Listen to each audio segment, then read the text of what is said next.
Welcome back to another video here with NBA Addict TV, where we provide the latest NBA content on the tube. Before we get started, make sure to hit that like button, subscribe, and let's get straight to the video.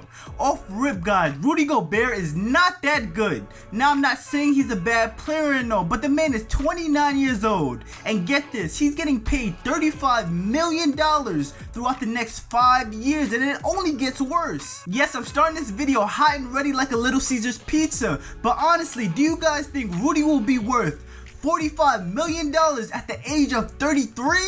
That nigga's not worth $35 million now. Let me reiterate this. I'm not saying he's a bad player, but there's a lot of people out there that actually have him on MVP lists. I know there's a lot of advanced analytics that would prove me wrong, but there's a series last season against the Clippers and Terrence Mann gave it to him.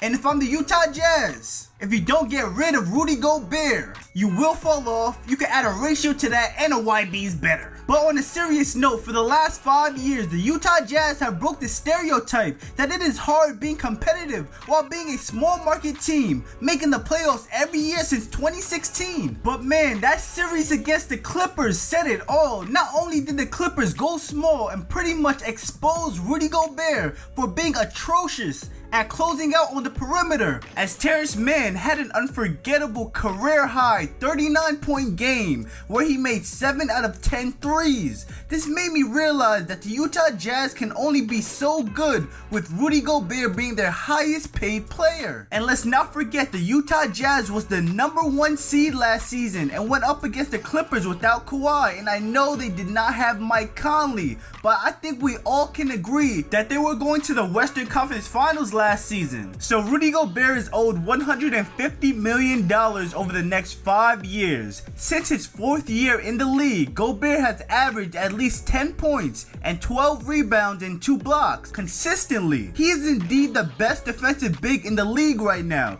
but he is making too much damn money for being a prime DeAndre Jordan. And being 29 years old, I believe that we've seen the best of Gobert. Also, with him being a big man, the fall off of his ability to be effective on the court as he continues to age will be tremendous. To put it into perspective, DeAndre Jordan was 29 in his last season with the Clippers, then was traded to Dallas, and since then, he was damn near unplayable on every team he went to. I truly believe the Donovan Mitchell and Rudy Gobert duo has run its course, and I wouldn't want to waste any more of Donovan Mitchell's prime that he's now entering. So you're asking me, yo NBA, you talking all this shit, so who you gonna trade Rudy for? Well, good thing you asked NBA Addict TV, because I'm the best GM in the game, baby.